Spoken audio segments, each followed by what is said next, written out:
Dear friends, students, 3.3 ಪ್ರಶ್ನಾರ್ಥಕ ಪದಗಳು.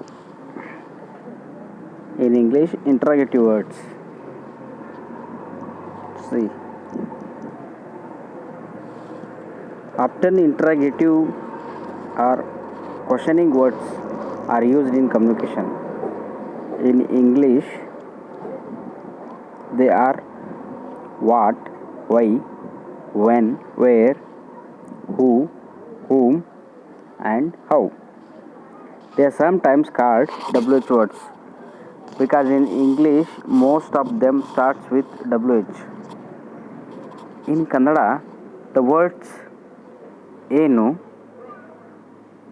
means what, yake, why, yavaga, when, yelli, where, yaru, who, yarinda, whom, hege, how, etc. are the ಪ್ರಶ್ನಾರ್ಥಕ. These are the ಪ್ರಶ್ನಾರ್ಥಕ ಪದಗಳು. ಅಂದರೆ interrogative words. Some of the ಪ್ರಶ್ನಾರ್ಥಕ ಪದಗಳು given in table 3.11. We will see 3.11 column table. Column first, Kannada words written using English letters. Column second, equivalent English words. Third, Kannada words written in Kannada language. See what are the words are there in table 3.11. Enu, what, yavudu, which, elli, where, yake, why, ಎಷ್ಟು, how much, ಹೇಗೆ. Starting pronunciation as with heaven, ಹೇಗೆ. ಯಾರಿಗೆ, to whom, ಯಾರಿಂದ, by whom. ಯಾವಾಗ, when. ಅದು ಏನು, or ಏನದು, what is it.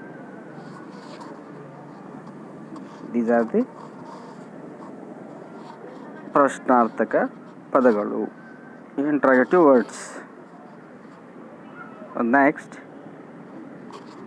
the following sentence in table 3.12 given some idea how the ಪ್ರಶ್ನಾರ್ಥಕ ಪದಗಳು can be used in sentence.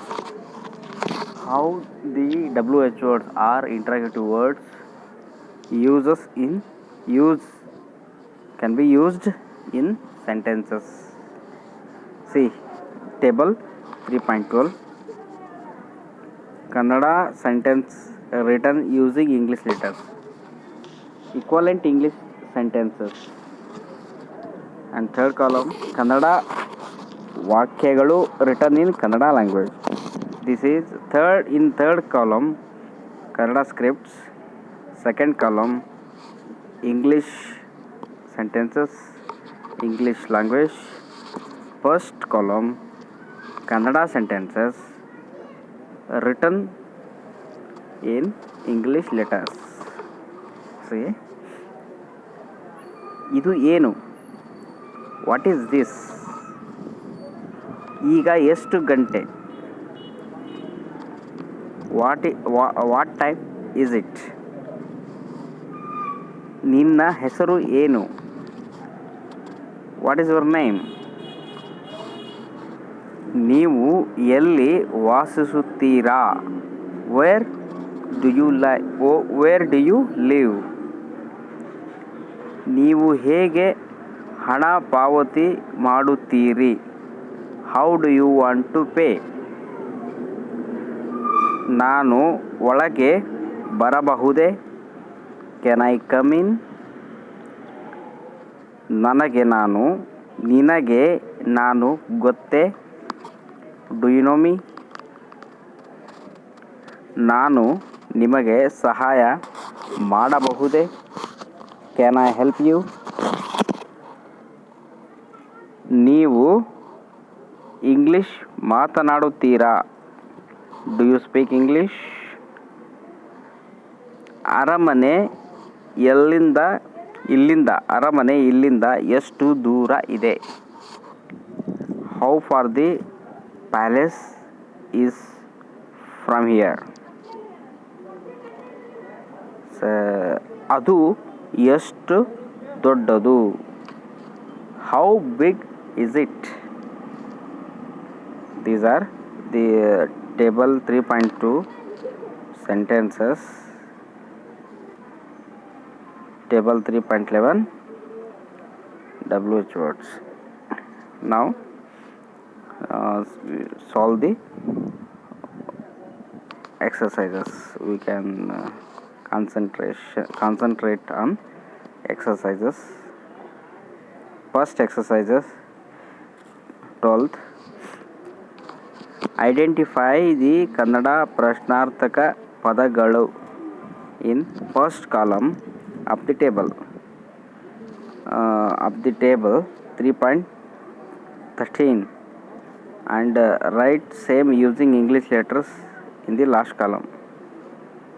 Okay.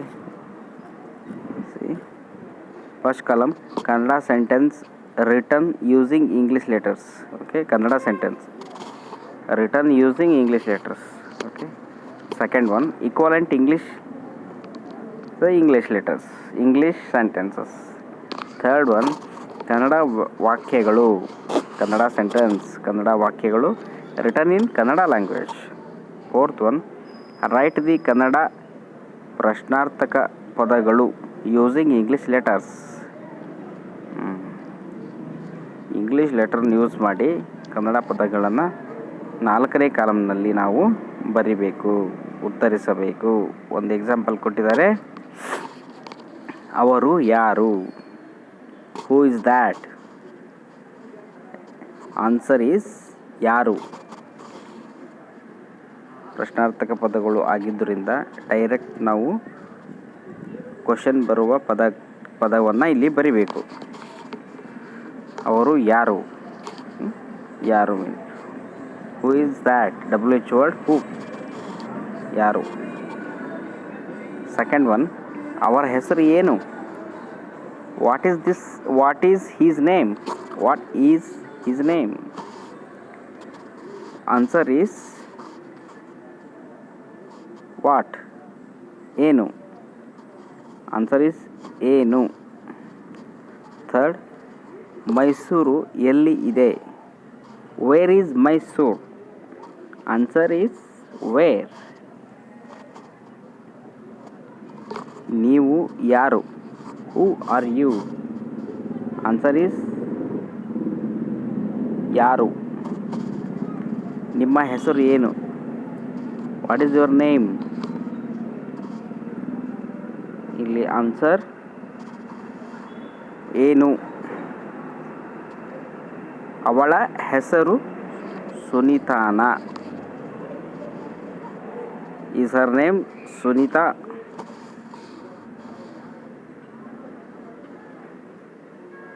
Is her name Sunita. ಇಲ್ಲಿ WH ಬರೋದಿಲ್ಲ. ಸುನೀತಾನ.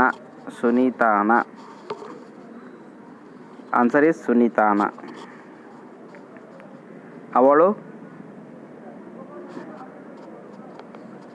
ಅವಳು ಡ್ರೈವರ್ ಹೌದಾ? Is she a driver?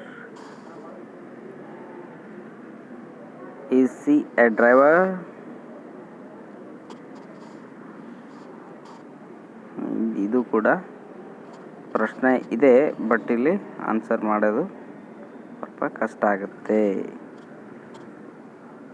ಅದಕ್ಕೆ ಇಲ್ಲಿ ನಿಖರವಾಗಿ WH ಇಲ್ಲದೆ ಇರೋದ್ರಿಂದ ಇಲ್ಲ ನಿಲ್ ಅಂತ ಇರುತ್ತೆ. ಇಲ್ಲಿಗೆ ಈ ಪ್ರಶ್ನಾರ್ಥಕ ಪದಗಳ ಟಾಪಿಕ್ ಮುಗೀತು. ನೆಕ್ಸ್ಟ್ ಇದು ನೋಡೋಣ. ವಿರುದ್ಧಾರ್ಥಕ ಮತ್ತು ವಿರುದ್ಧಾರ್ಥಕ ಪದಗಳನ್ನು ನೋಡೋಣ.